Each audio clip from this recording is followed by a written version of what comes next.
Hi, my name is Vijay Janapurdi and I'm a professor here at Harvard. I'm glad you're here to find out more about CS249r.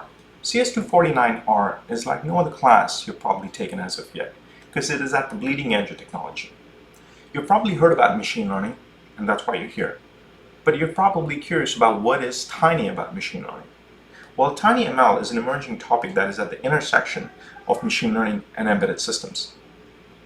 A traditional embedded system is a computing device that must operate with ultra-low power efficiency so that it can run on battery like a coin cell battery for days, weeks, months, and sometimes even a year. Now, let me talk about a very specific TinyML application so that you might have a better intuition about what I'm saying here. Have you ever said, "Hey Siri," or have you said, "Okay Google," or "Alexa"? How does a machine know when to wake up and how to address you? Well, those are all interesting applications of TinyML. Today, when we say Google, "Okay Google," or "Alexa," for instance, these words may be beamed up to the cloud service, or they can be run locally on big beefy processors that consume a lot of power. But have you ever wondered about the consequences about sending things up to the cloud? Do we really want everything we say streaming up to the cloud? Think about the security and data privacy implications of that.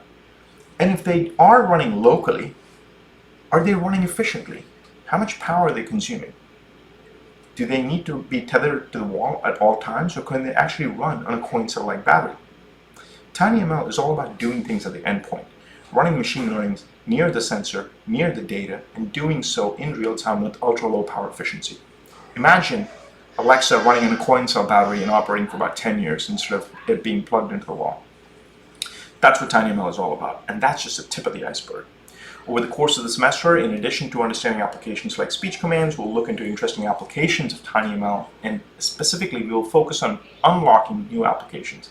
Let's say, for instance, you want to build a smart security camera system that can actually detect the breaking of glass in order to detect if there's an intruder. How do you go about teaching such a system? What data do we collect?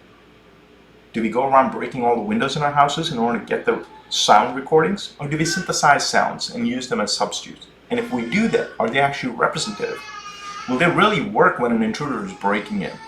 Even if we go through that whole process, how do we train a model that can fit in a few kilobytes of main memory, all while running on a tiny little microcontroller that can last for years? TinyML has many other applications, from like saving our planet through wildlife conservation to helping our farmers with agricultural needs. Or there are even applications in health. Is that a real cough? A flu-associated cough, or something related to COVID-19? Well, there are emerging application areas like that. I, for one, truly believe that TinyML has the potential to change the world that we live in. Imagine if every sensor out there is capable of being smart and reactive to us. Think about the endless possibilities, and that's why I like to say that the future of machine learning is tiny and bright. Now, of course, we can never be too excited about such powerful technology, as there are consequences of having sensors constantly listening and sensing everything around us. So in addition to engineering the solutions, in this course we will learn about deploying such solutions responsibly and ethically. We want to make the world a better place, one tiny bit at a time, but by using responsible AI methodologies. So that's what the TinyML course is largely about from an overall big picture sort of view. Now let me talk a little bit about the course logistics.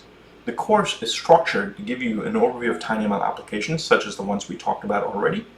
But after that, we will be going one level lower, talking about the algorithms and the software frameworks and the hardware that TinyML will be running on. Now you need to understand this complete vertical stack, because that's where the efficiency of tiny machine learning comes from. It's that tight coupling that you have across the layers that gives you that unbounded efficiency. Now let me tell you what this course is also not about, because I do not want to disappoint you.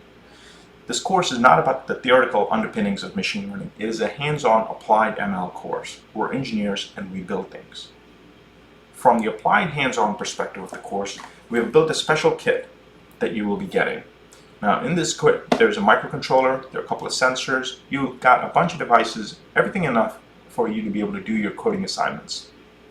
Ultimately, you will also use the kit in order to do your project. In addition to getting the kit, you will be required to get a TinyML book, which will serve as the basis for much of the labs that we're working on. It's actually been written by my good colleagues Pete Horton and Daniel Starnke, who are big champions of TinyML. Pete, in fact, will be co-teaching the class with me. He leads the Google team that is working on TensorFlow Lite for microcontrollers that you will be using very heavily in this course. Over the course of the entire semester, you will read research papers, do programming assignments, attend lectures, learn from case studies by industry guest lecturers. In fact, if you look at our schedule, you will see that there are many guest lectures. This is by design. The guest lecturers and I will be co-teaching the class and driving your learning experience with discussions of case studies and applications of TinyML in the real world. It is meant to be a fusion of academic material coupled with real-world input from industry leaders. There is no written exam in this class. There will be periodic quizzes on the papers you have read or the material that we have covered in the class. We expect that you will participate actively in the discussions, and we expect that most of your grade will also be coming from the assignments that you will be doing. We're here to help, and we will help you build something awesome. Now, this is a graduate level course. I say that only because we do want to have undergraduates in this course. We are open for undergraduate enrollments. But be warned, though, that the course can be challenging because we're often dealing with many different programming languages, software environments, and of course, there's the embedded hardware component. So you got to be able to roll up your sleeves and get dirty with hacking hardware and software together, because that's what makes TinyML tick. That said, don't freak out. We've got some wonderful TAs who are out here to help you. In fact, they've been working hard on building and revising your assignments all summer long. They will help you with your assignments, and they will help you with your lab sections, and they will help you with anything you need to get through the course. Coming to an end, when you finish taking this course, you will be at the forefront of machine learning technology, specializing in TinyML. If you have any questions, concerns, feel free to reach out. You've got my email address below. With that said, stay safe and be healthy, and I look forward to seeing you on the first day of class. Cheers.